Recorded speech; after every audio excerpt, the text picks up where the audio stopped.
It's 6 p.m., Tuesday, October 6th, 2020. I hereby call this meeting of the City Council to order. Invocation by Mayor Pro Tem DePrio. Please bow your heads.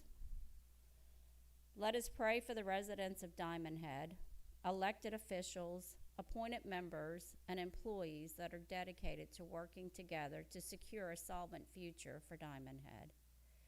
Please pray for our nation and place your hand upon the sick and suffering. Please pray for everyone in the path of Hurricane Delta. May you protect them and keep them safe. In his mighty name we pray. For this and all unspoken prayers, we ask for your blessing. Amen. Please stand for the Pledge of Allegiance. I pledge allegiance to the flag of the United States of America and to the republic for which it stands, one nation, under God, indivisible, with liberty and justice for all. Mayor Pro Tem DePrio. Here. Councilmember Moran. Here. Councilmember Morgan. Present. Councilmember Clark. Here. Councilmember LaCour. Here. Confirm or adjust agenda. I move to amend agenda. I move to remove from the agenda under public hearing item number 4, 2020-267. To add under resolution 5A, resolution number 2020-065. A motion to adopt resolution 2020-065, thereby proclaiming the existence of a local emergency commencing October 7th, 2020 at 7 a.m. To add under claims payable, item number 17, a motion to approve docket of claims DKT 157641 in the amount of $3,000. Can I get a second? I'll second it. All in favor? Aye. Aye.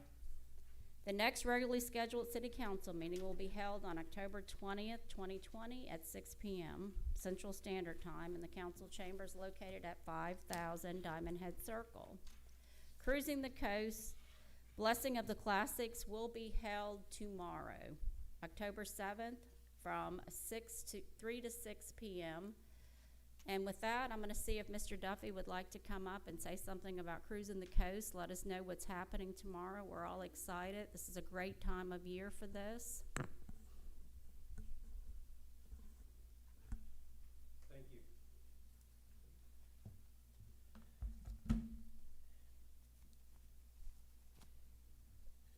You know, when you plan things and you get it all set up and it's running like clockwork, somebody throws a monkey wrench into it. So, be that as it may, the monkey wrench is going to create a different location for the cruise-in, which will be here in front of City Hall. And the adjoining churches will also take part in allowing us to use their parking spaces. So, the show must go on. I've had some very important personal matters I had to tend to this year, but the city employees really pitched in. They did a terrific job in helping me to make sure that everything fell in place, everything's ready, and all systems are go. Each of you, Miss Jeannie has their your lanyard gift and your T-shirt.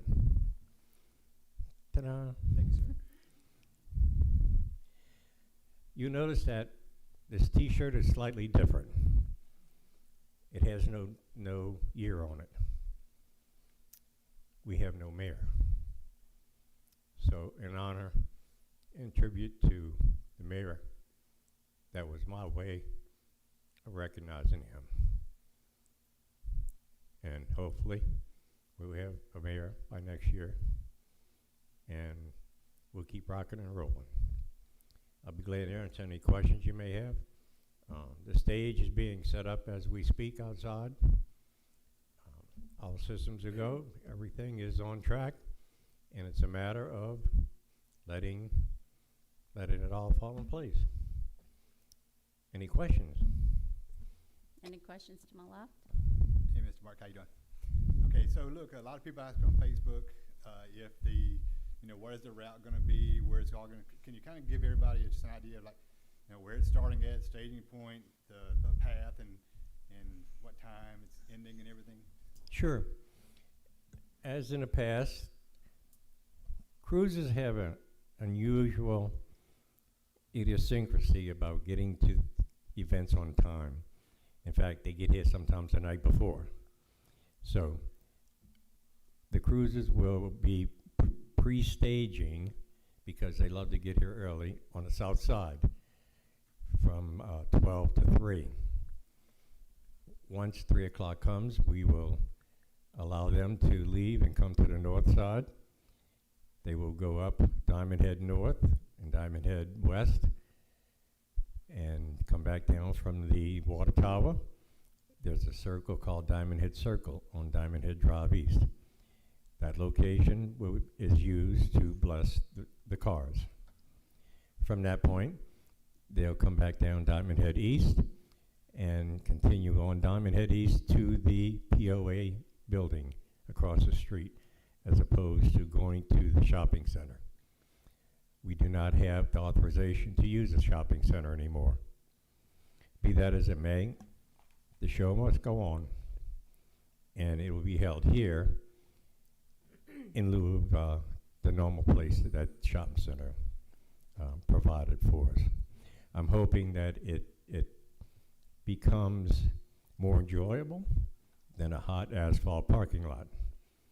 But I did it to help the merchants. The merchants apparently were not interested in the help. Therefore, we'll have it here in a much better environment, and hopefully we can run out of places to put cars. But it's going to follow the same route, and except for not going into the shopping center, it'll come here to City Hall and to the adjoining churches in the area. So, All right. anything else, please? All of our residents are enjoined to become a part simply by sitting on Diamondhead Drive East, North, West, South, any one Diamondhead Drives there are, because that's where they'll be. Come out, bring the family, bring your coolers, bring your chairs, and enjoy reminiscing and seeing these cars of yesteryear. And there'll be a band set up. The band will be here. We're having the band that we had last year. They have a stage name. I just call them the band from Chalmette because they're that good. Yeah, Short Circuit. But not only will they be here, but they're bringing a special guest, which is Mr. Harvey Jesus, a well-known singer, is going to join them. So be ready to rock and roll, because that is what they're all about. Thank you, Mr. Duffy. So we know that the parade will start at 3, start at Diamondhead Drive North, parade around the circle, come back, cars parked in the parking lot here, live entertainment. And if you're on the route on Diamondhead Drive, last year my grandchildren caught more than they caught at Mardi Gras. It was unbelievable, the items they caught, beads, just tons of things. So the kids will love it, and I think some of the schools are out, so they will enjoy it. As well as we will have 3 different options of food here, and the city manager will get to that, where you can also purchase food if you come to visit.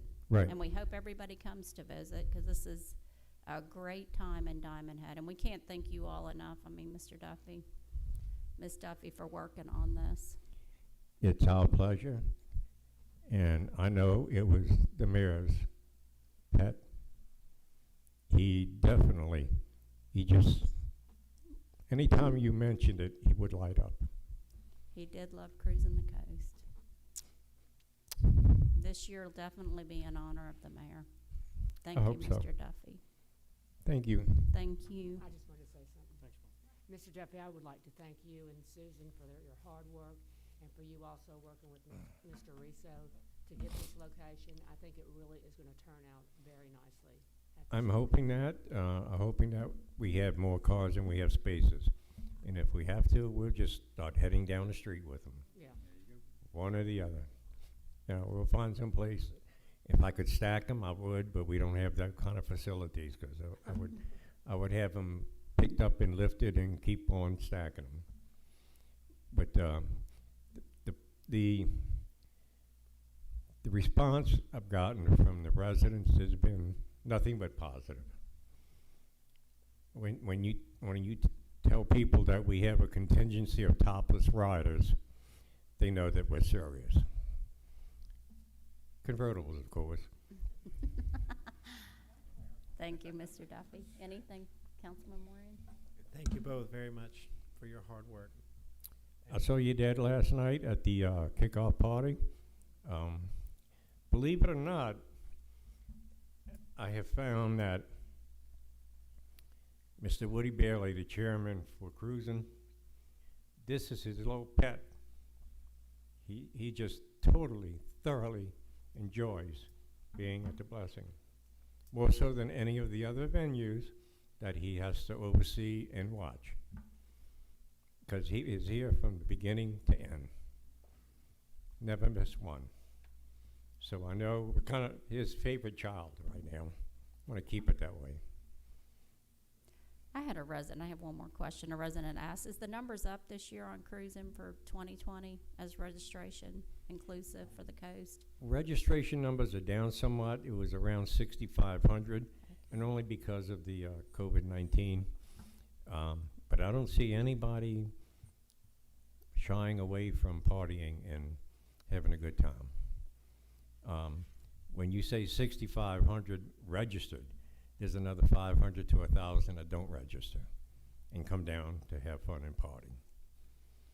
So I don't think you see much of a difference as far as in the numbers. Okay. Hopefully, keep your fingers crossed, this pending storm either goes in a different direction or slows down until we can get through with this. I know we're going to be safe, but the rest of the Thursday, Friday, Saturday is really iffy right now. So we've got a good day. We'll rock and roll with that. And we're all ready to meet you out there tomorrow. Thank you. Thank you, Mr. Duffy. you. Okay.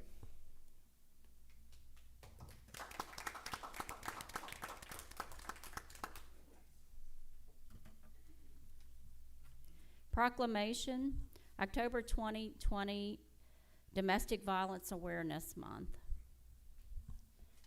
Whereas domestic violence affects millions, both women and men of every race, religion, culture, and status, people in poverty, those of wealth, and affluence alike. It is the single greatest cause of injury to women in the United States, with an incident occurring every 18 seconds and affecting 1.3 million per year.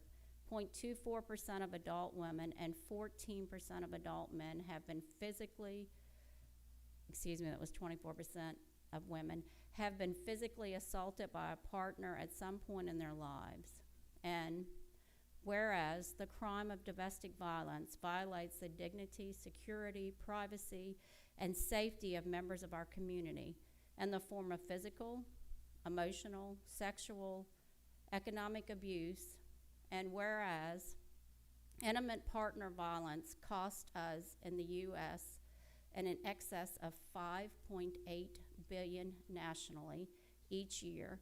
$4.1 billion of this is for direct medical and mental health services, and has an economic impact and lost productivity amounting in $1.8 million for American businesses. And whereas the Gulf Coast Center of Nonviolence provides emergency shelter and support services for 2,196 victims of violence and received 15,347 calls to its crisis hotline in 2019. Reflecting the severity of the problem with the coastal counties of Mississippi, And whereas advocates, professionals, volunteers, and community members concerned with domestic violence will devote the month of October to raising public awareness of crisis of domestic abuse, its causes, effects, and prevention. Now therefore be it resolved that the Mayor Pro Tem of the City of Diamondhead, Mississippi does hereby proclaim the month of October as Domestic Violence Awareness Month. With that, I'm going to turn over to our city attorney, who is also our city prosecutor, and he is going to enlighten us on a few things at the city level with the domestic violence. Thank you. As a city prosecutor, I work very closely with our advocate with the Gulf Coast Center for Nonviolence. Jamie Boyer, is our current advocate. She's been with us for a couple of years now. She does an excellent job. She's here at every court date that we have for the city. And she's here and she's available to speak to any victim that wants to speak with her. She also makes recommendations to the court. She and I work very closely together. They work and hold all the domestic violence intervention courses that a lot of our defendants have to go through. She also advocates and works with victims very closely.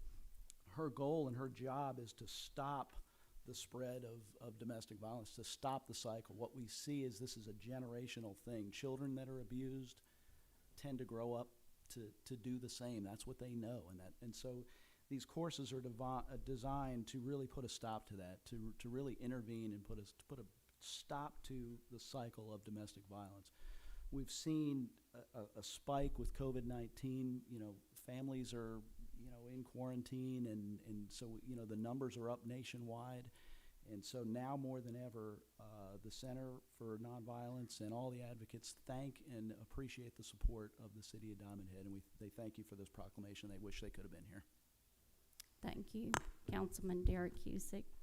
And with that, I'm going to add, if you're on Facebook, and I feel confident most people sitting in this room is on Facebook, if you go on to the Gulf Coast Center for Nonviolence, their fundraiser for the month of October is a little different this year, but they're hosting where you can purchase dinners at White Pillars, and it's either a 3 or a 5 course meal, I can't remember, but this is their biggest fundraiser, and this helps so many domestic violence victims. So if you feel you deserve a night out, they're doing the takeouts. You just can go online, pay for the meal, and then go pick it up that night. So please reach out and look at that as well. Thank you. Now moving on to our city manager's report. Yes, ma'am. Just to update y'all on the comprehensive plan. Orion Planning had a great week of planning with us last week here in Diamondhead.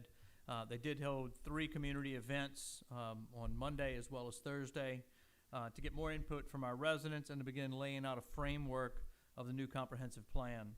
All the meetings were live streamed and are available on their website at www.envisiondiamondhead2040.com.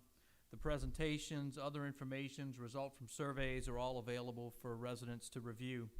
Over the next 30 days, they'll basically leave the comment section open and trying to gain more input from what the residents feel of their planning going this far. In about 30 days, though, they'll start preparing a draft report to present to the council. So we definitely want to hear your input. You can still provide data to them. You can review the information, sign up for e-blasts through them to stay up to speed. This is a year-long event, and we're probably 4 or 5 months into it, so we still have a ways to go. Definitely want community input. And again, I'll thank the council for taking the leadership role to start this process, which is huge for our city. An update on the kayak event. Paddle Paradise was a huge success. We did have 105 paddlers participating, with the youngest being 4 years old. And our most senior was 82 years old. The furthest paddler came from Texas to paddle with her mother. And about 40 of the paddlers were from Diamondhead, which means 65 were from out of the city limits. So we're bringing people to our city to enjoy our Blue Way. The survey that we've put out for our participants has been also very positive in feedback. I think I've only had 2 negative comments, and one was if I could have done something about the rain. But so again, people are asking to do it, even to see more events like that. An update on our library, I talked to the new director. Effective October 13th, the library will reopen for residents in Diamondhead. They will have health and safety guidelines in place to protect visitors. The public computers are at reduced numbers due to social distancing, so they will take appointments to have guaranteed access to a computer. If a computer is open, they will allow, obviously, walk-ups or unscheduled computer patrons. Patrons will be able to browse and check out books. They will also have curbside service continuing for those that are vulnerable citizens. They will limit the building capacity and service hours in order to meet the health and cleaning guidelines that are set forth. They will not be offering the in-person library programs at this time or public access to their public rooms. But they are very excited to get back to business and to open the library to the public. On the agenda tonight is a work assignment with Pickering Engineering. The new work assignment is for the ditch stabilization project on basically at Diamondhead Drive East and Alki Way. Hopefully I said it right. Pickering assisted the city with applying and receiving the NCRS grant for $350,000 on the project. This will allow our engineers to begin designing and bidding this project. I did see Cindy walk in with Pickering if we have any questions during the meeting. There's also a work assignment for digital engineering. This is for street paving for FY21. I know we're just closing out FY20, but we're moving right into the next year to have that moving forward. Our engineers will be preparing a list of streets. I have met with the council, and hopefully at our next meeting be looking to present a list of streets for you guys to approve, and then we'll start designing and getting that to bid in the near future. On the agenda is a new position for development coordinator in the building department. As part of the FY21 budget, the council approved the full-time role of a planning and zoning official to assist with the workload in that department. We are asking the council to formally create the position and to create the job description, which was part of your packet. The new city website is up and running. MuniCode did a fantastic job over about a 6-month period to get it created. It is live. We are still working out a couple of glitches that we find every now and then. So if you see something, please let us know. There is a business directory for our local businesses to promote themselves. So we do look forward to hearing feedback so we can get that working. The only other thing, obviously we're watching the storm in the Gulf. The council has a proclamation for an emergency on their agenda. So I just tell people, let's start preparing and keeping your eye on what this could mean for us. If we're going through another drill, and hopefully it's strictly a drill, but this one's got a bullseye on us again, and it's a Cat 4 as of today. So that's all I have. Thank you, Mike.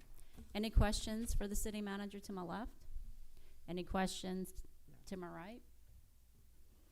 I'm going to add one thing about Hurricane Delta. We are starting our EMA conference calls in the morning. EMA has been in contact with all of us throughout the day. We've had updates periodically. So starting tomorrow, we will start with the updates on the phone calls. And we're watching it very, very closely, as well as you all need to be watching it. And just reaffirm, sandbags are always available At City Hall. outside City Hall. So that is available today. People are already starting to fill up. Okay, thank you. Y'all heard? Okay, thank you. Do we have any public comments for an agenda item? Thank you. Minutes, could I get a motion to approve the minutes for the September 14th, September 18th, and September 20th I so meetings? move. Could I get a second? All in favor? Aye. Resolution 2020-263, motion to adopt Resolution 2020-061, thereby abandoning the 5-foot drainage and utility easements on either side of common lot lines between lots 63 and 64, as well as between lots 64 and 65. Diamondhead subdivision Phase 2, Unit 5, Block 9. The street address is 9812 Apuni Place. Could I get a motion? Move. Could I get a second? I'll second it. Do we have a second, City Clerk? You've got the second? Okay. City Clerk, would you like to call the roll? Mayor Pro Tem DeBrio, Yes. Moran, Yes. Morgan, Yes. Clark, Yes. LaCour. Yes. Resolution 5A, 2020-065, motion to adopt Resolution 2020-065, thereby proclaiming the existence of a local emergency commencing October 7th, 2020 at 7 a.m. Could I get a motion? Move. Could I get a I second? second it. Any discussion? City Clerk? DeBrio, Yes. Moran, Yes. Morgan, Yes. Clark, Yes. McClure. Yes. Consent agenda. Could I get a motion to approve the consent agenda? Move. Could I get a second? Second. All in favor? Aye. Public comments. We're moving on to public comments on a non-agenda item. With that, I'm going to ask Ms. Penny Crawford to please come up to the podium. I sent out this proposal to all of the council members, to Mr. Riso, and several other people, Garden Club members and other friends. And some of this comes as a result of the work we've done in Diamondhead, and some of it comes as a result of our planning, Orion's mention of branding our city. And I'll read this for you.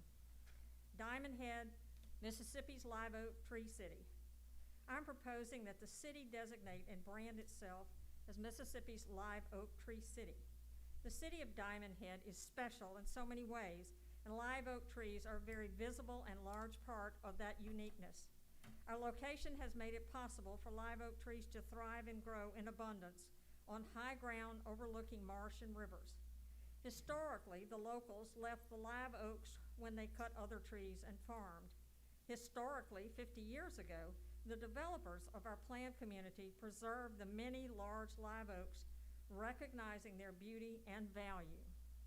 As a result, the two golf courses are dotted with great and beautiful live oak trees. As a result, several of our condo locations are built in such a way as to preserve the many ancient live oaks. These trees add character and uniqueness to those residences. Our country club and adjacent walking trail are framed by the many large live oaks preserved during that development. Our churches and city hall are surrounded by live oaks. Even the interstate entrance to Diamondhead is framed by a collection of wonderful and ancient live oaks. What more would we need to designate our city as the Mississippi Live Oak Tree City?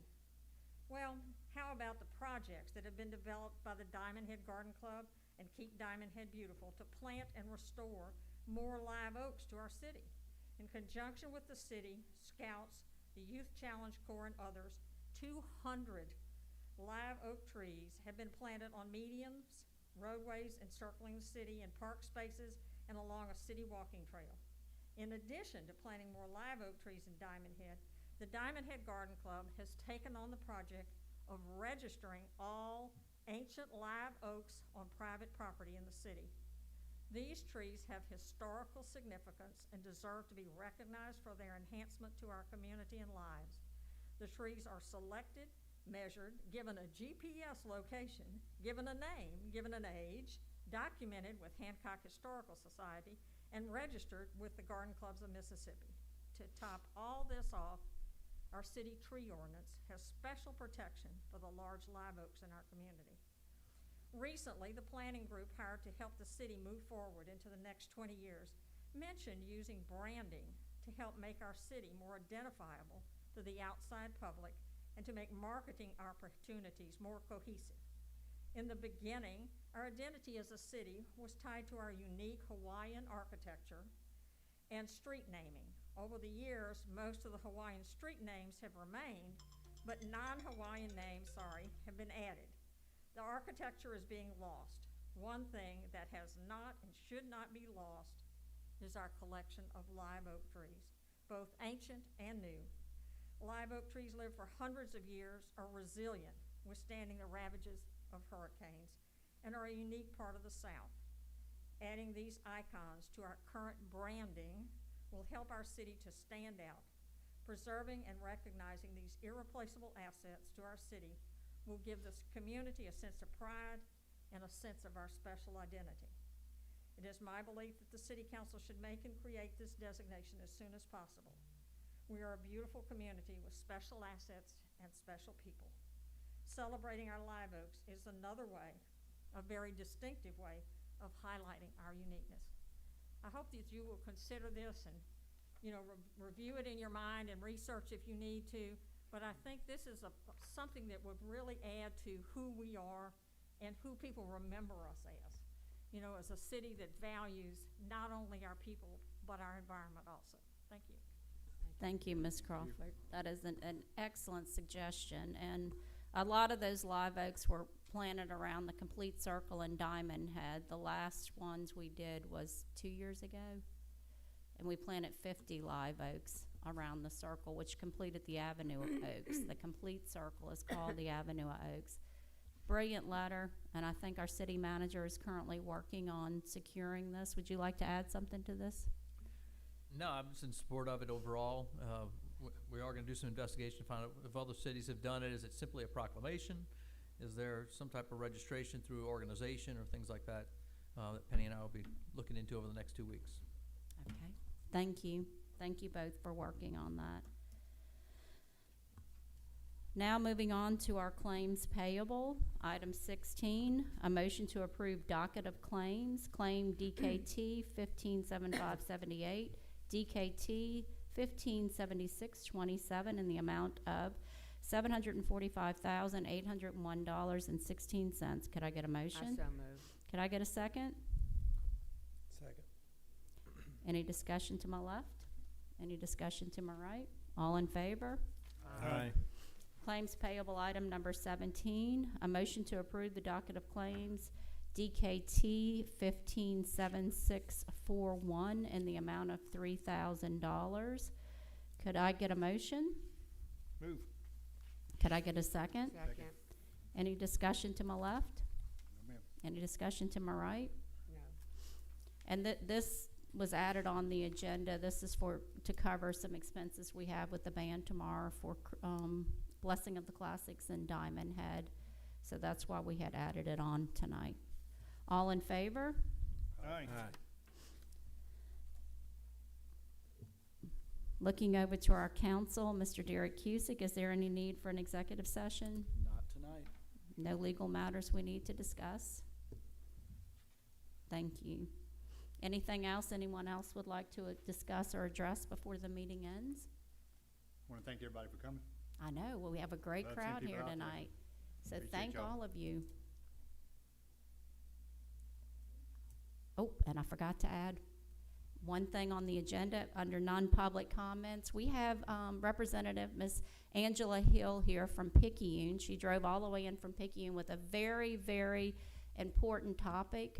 It's Initiative 65, which you will see on the ballot this November. So, Ms. Hill, thank you so very much for coming here tonight. And I apologize. I should have waved to you earlier. I didn't recognize you with the mask. I'm only going to take it off for a second.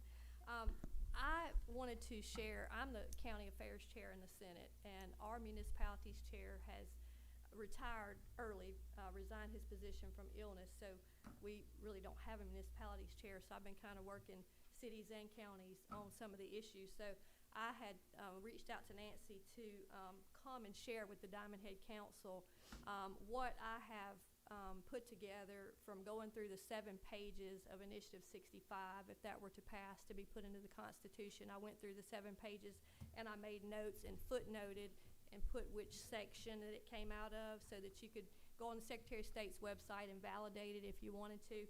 But MML kind of beat me to the punch. MML has passed a resolution opposing Initiative 65, and I wanted to just hit a few highlights so that the council and the public would know some of the things that would be in that 7-page constitutional amendment if it were to pass. And the main thing that seems to be concerning to cities and counties is they would not be able to tax any of the sales of any of the medical marijuana products. So they would get no revenue off of it, and also it would override city and county zoning laws. It would have to be placed in a commercial area, but you could not determine where it could be placed or how many of these dispensaries could be placed. You couldn't put a limit on it in your city or county. And they could be within 500 feet of a church or school. That's really the only restriction that's been put into that 7-page constitutional amendment. Also, another thing that it would put in the Constitution was it would permanently make smoking marijuana in public a misdemeanor $100 fine. So you can't take driver's license, you can't revoke driver's license for non-payment of a fine anymore. And if it's in the Constitution and would become a public nuisance, the legislature could not add any additional penalties for the second, third, fourth, or 10th offense. It would always be a misdemeanor $100 fine for smoking in public. It also allows any person, any medical marijuana certificate holder or their caregivers to possess 2.5 grams of marijuana every 2 weeks to include combustible marijuana, whereas Louisiana's program is only pharmaceutical preparations. So that would equate to about 10.7 joints per day that this program would allow someone to prescribe for with a medical marijuana card. They would be able, anybody who had a medical marijuana card or their caregiver would be able to possess any of the drug paraphernalia that's in the Mississippi Controlled Substances Act, to include needles and, any of the other equipment that people use to heat up drugs. Your law enforcement knows what all those things are that are in the Controlled Substances Act, so it would allow them to possess any of that stuff, even if it has nothing to do with smoking marijuana or using marijuana. It would put this burden on the health department, who is already working on a lot of stuff right now, including COVID, and it would give them only 6 months to get it up and running. And they would take money from the rainy day fund to get this program started, legislative tax money that's set aside in the rainy day fund. It would allow the health department to take $2.5 million from the rainy day fund to get the program running. But the budget officer thinks that would be like a $15 million deficit initially, and then it would generate about a $10 million profit, but we could not use that for the general fund for roads, bridges, schools, and cities and counties could not get any benefit of that money, not even through the legislature appropriating any to the cities and counties. It would basically be sequestered in the Mississippi Department of Health to go back into running the medical marijuana program, no matter how much money it made.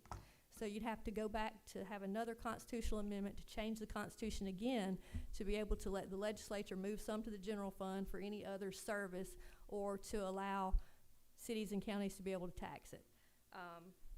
Another thing that it would also do, it would require compliance from nursing homes, hospices, long-term care, and assisted living facilities to comply with somebody if they wanted to.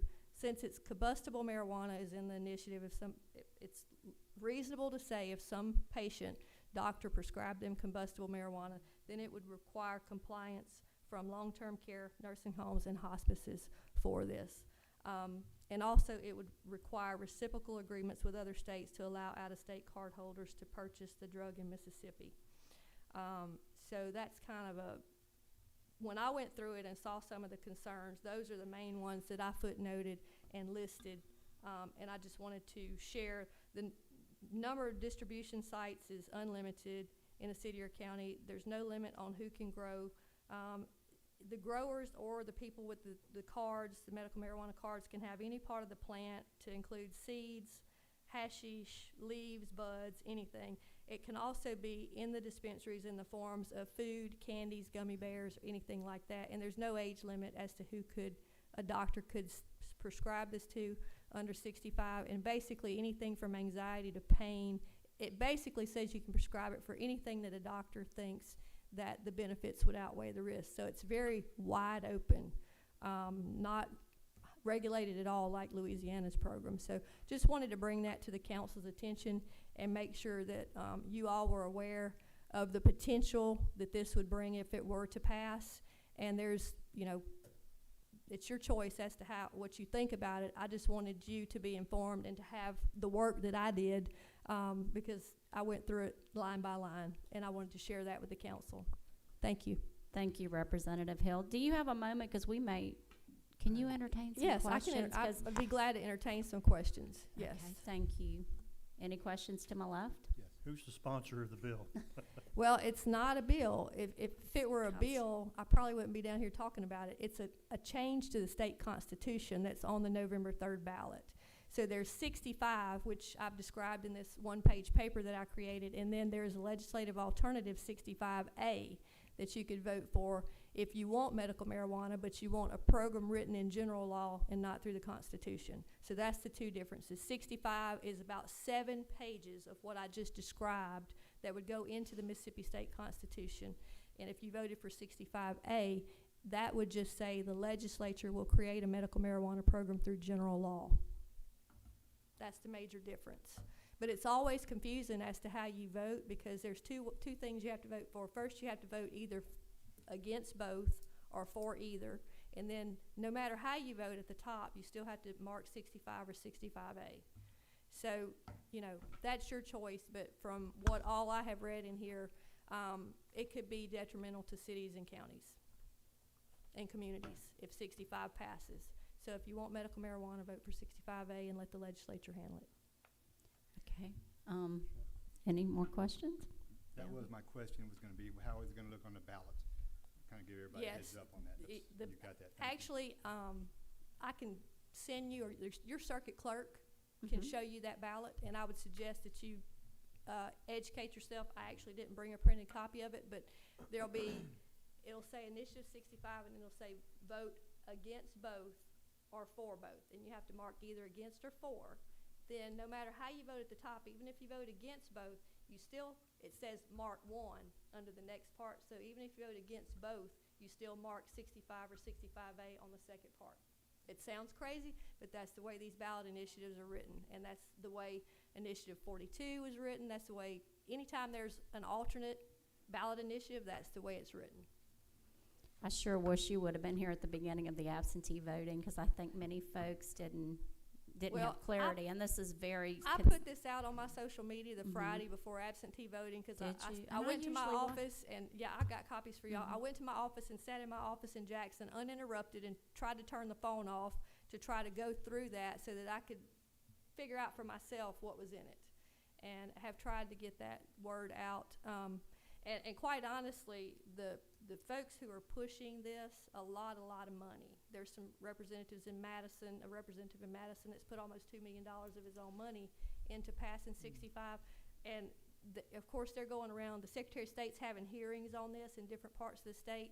And I have already heard from some folks that have been at some of the public meetings, not the Secretary of State's meeting, but some other public meetings, that the people that are pushing 65 are saying that this sheet right here that I created is all lies. And I can positively assure you that every word in this is true. And you can go read it because I footnoted it for you. Thank you. Is there any questions to my right? The only thing I had is, okay, so you can vote, let's just say you're against 65. Mhm. You vote against that, but you're for 65A, you can vote for that. Then you go down below that and Right, vote below for that is it. 65A. Okay. But if you're totally against 65 and you don't want any chance of 65 passing, it's best to vote against both.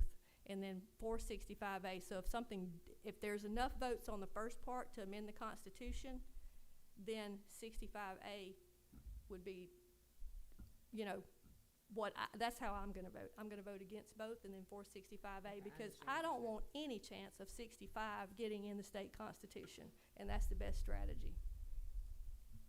And if they both fail, the lieutenant governor has said that there will be a general bill in January. So, Councilman Morian? Would you say 65 is the same thing or close to what Colorado passed that kickstarted off the whole marijuana movement? I would say that from my research, practically every Pacific and Western state that has started the legalization of medical marijuana started with something very, very similar to this, with medical, what they called medical, and then moved to recreational. So I would say that this is how they all started. Okay. And you did mention that MML has released that they are against it, Yes, as well I as, checked a couple of news sites to clarify, and it's already been reported in the Enterprise Journal and a couple other news sites. okay. And I had one more question. I mean, looking at it from a city standpoint, we get no sales tax revenue. All the source of funding then goes onto the health department, which I feel the health department, working with rare diseases, as you But know. they can't use it for anything They except can't medical use it for any, marijuana. They so can't they're move it. already overloaded with what they have. Exactly. They I have a mean, they lot- track tuberculosis cases, they track STDs, they do some prenatal, preterm birth stuff.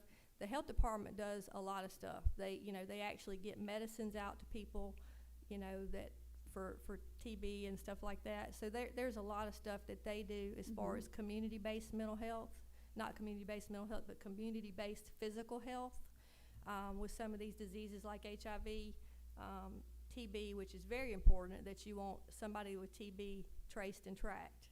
And now they've got COVID, so. And they also do our water supply throughout the entire Yes, state. they do. Very, very big. Yeah, rural water has to rely on the health department. For everything. Yes. And they also So- do our water. I guess my question was, as municipalities, if we get no source of taxes for this, I'm assuming this will be an increase on our police department. So we have to, Well, I mean, police, absorb. fire, everything. I mean, if you're gonna have a business and you're gonna have people going to and from, and, you know, like this says, there'd be a reciprocal agreement so that somebody could even come from out of state to purchase it in Mississippi. You're gonna deal with that extra traffic, but you're not gonna get any benefit from it. You as a city or as a county. okay. Any more questions? Thank you, Representative Thank Hill. you Thank so you for much. coming to Diamondhead.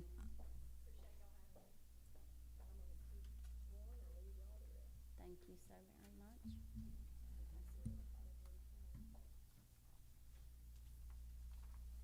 And if y'all have any other questions, please feel free to reach out. Like I said, I don't know how many people have gone through this thing like I did with the fine tooth comb, but I'm gonna try to share it with my neighbors. I appreciate you doing that for everybody. Yeah. Wish everybody could get a copy of this. Y'all make some more copies. I went to TB6 Council first and spoke to them, so they took some of my copies. Well, thank Thank you. you. Thanks for coming to Diamondhead. Y'all come back tomorrow for our blessing of the classics. Well, we love y'all, we try to take care of our neighbors too. Thank you. Storm off for all of us. Oh, thank you. Can I get a motion to adjourn the meeting? I so move. Can I get a second? I'll second.